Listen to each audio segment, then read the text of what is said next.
তো এই দেখো বন্ধুরা, কালকে বাবা নদীতে জাল পাচ্ছিল, জালে এই মাছগুলো সব পড়ছে।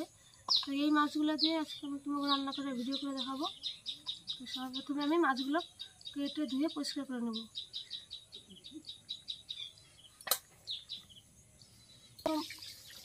এই দেখো বন্ধুরা, বাটা মাছের সাইজগুলো শুধু একবার কত বড় বড়। ডিম হয়ে গেছে বন্ধুরা, দেখো মাছের।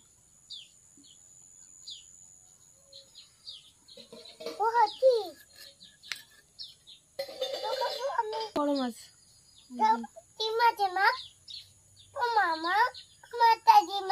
এটা ডিম আছে।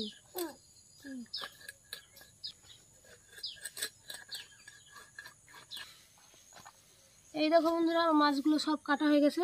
এবার আমি ভালো করে ধুয়ে নেবো মাছগুলো। তো বন্ধুরা, আমি ভালো করে মাছ ধুয়ে নিয়ে চলে এসেছি। তো আজকে আমি বাটা মাছ তোমাদের এই কচু আর আলু দিয়ে রান্না করে দেখাবো। তো তার জন্য আমি আলু আর কচুগুলো সবার প্রথমে কেটে নেব।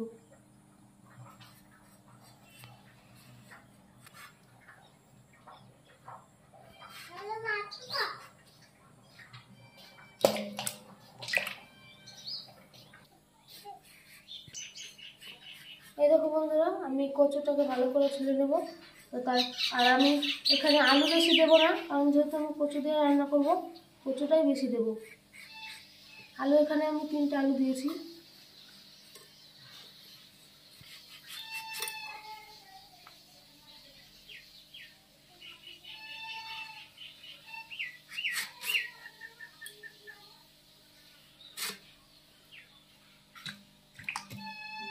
দেখো বন্ধুরা, সব কচু আর আলুগুলো আমি কেটে নিয়েছি। আমার দলি কচুগুলো ভালো করে কেটে নেওয়া হয়ে গেছে। তো এবার আমি এগুলো ধুয়ে নেব। ধুয়ে নিয়েছিলাম ভালো করে। এবার আমি মাছগুলো ভেজে নেব। ভেজে নেওয়ার জন্য সবার প্রথমে লবণ দিয়ে দেবো।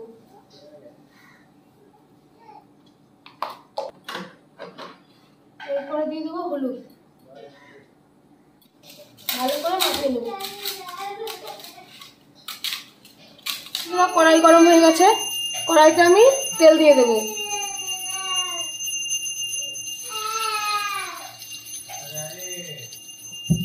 তেলটাও গরম হয়ে গেছে, আর কড়াইটা ভালো করে গরম করে তারপর তেল দিতে হবে, নাহলে মাছ ভেঙে যাবে। আর এমনিতে এগুলো একটু নদীর মাছ, নরম নরম হয়ে গেছে।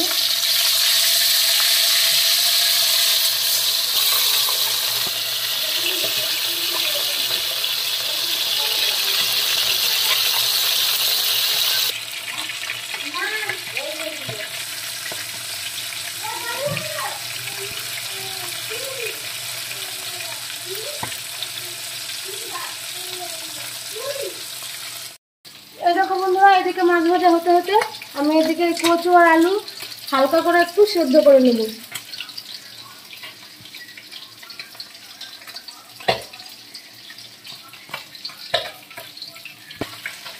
এই দেখো বন্ধুরা, আমি মাছগুলো খুব ভালো করে লাল লাল করে সুন্দর করে ভেজে নিয়েছি।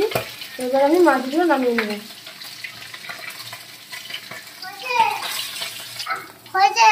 আমি একই রকম ভাবে বাকি মাছগুলো ভেজে নেব। আমার কচু সেদ্ধ করা হয়ে গেছে বন্ধুরা। এবার আমি কচুটা জল ঝরিয়ে নেব।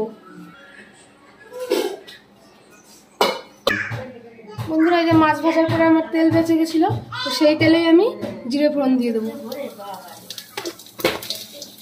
এবার আমি আলু আর কচু দিয়ে দেবো।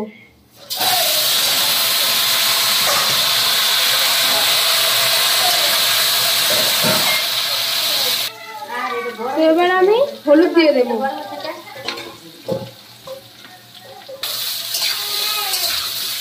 আদা বাটা আর কাঁচা লঙ্কা চেরা। এরপরে দিয়ে দেবো লঙ্কার গুঁড়ো। লঙ্কার গুঁড়ো দিয়ে এবার আমি ভালো করে নেড়ে চেড়ে নেব।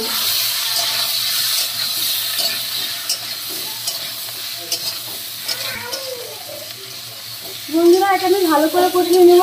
লবণ দিইনি, কারণ লবণ দিলে যে কচু থেকে একটা বিজল বিজল বেরিয়ে যাবে, তার জন্য আমি লবণ দেওয়ার আগে ভালো করে কষিয়ে নেব।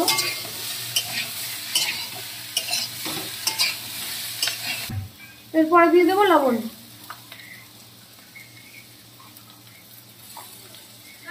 আমার ভালো করে কষানো হয়ে গেছে, এবার আমি জল দিয়ে দেবো।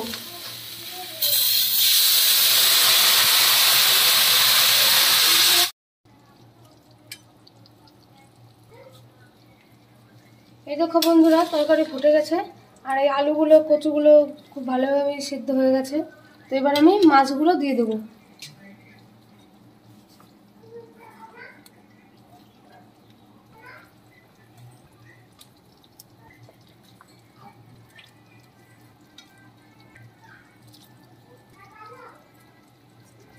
মাছগুলো দিয়ে আমি আর খানিক জাল দিয়ে নেব।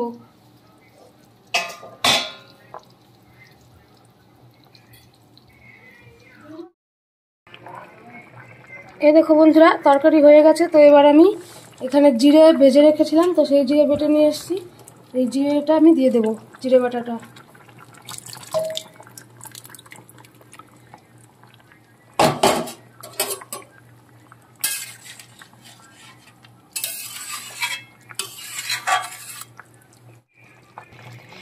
এই দেখো বন্ধুরা, তরকারি হয়ে গেছে। এবার আমি তরকারিটা নামিয়ে নেব।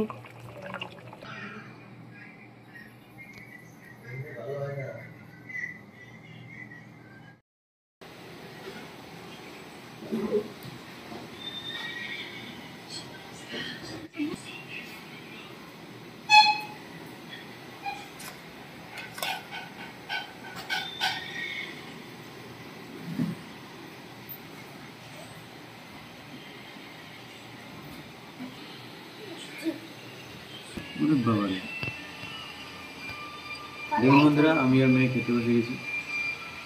দেখুন শুধু কচুগুলো বলেছে কি কিরকম, এই দেখুন।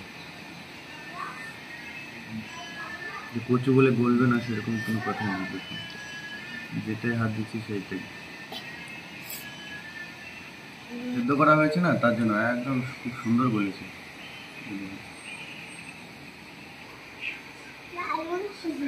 দারুণ হয়েছে, বুঝি বাবা।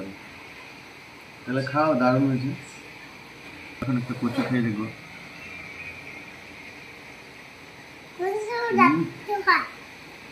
মোমার কি গলে বন্ধুরা, একদম খুব সুন্দর, মুখের সাথে একদম মিলিয়ে যাচ্ছে। এত সুন্দর না, গরম আছে কিন্তু একটু। দেখুন খেতেও হেভি লাগছে। কি ধলি কচুটা খেতেও খুব ভালো লাগছে। দেখুন একদম মুখে দেওয়ার সাথে সাথে মিলিয়ে যাচ্ছে, কিছু খাচ্ছি ঠিক পাচ্ছি না, কি বলবো।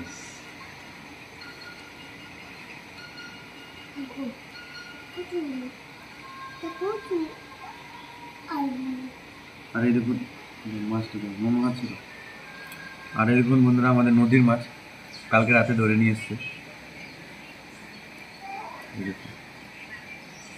এটাকে বলে বাটা মাছ। আমাদের বাড়িতে জাল আছে, জাল পাতলে মাছ পড়ে নদী থেকে।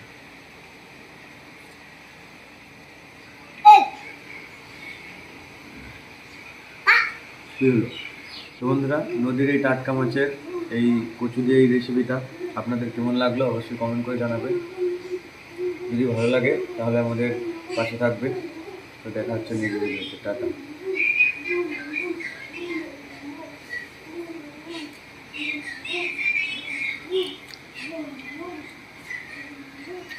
কচুগুলো খুব সুন্দর গল্প।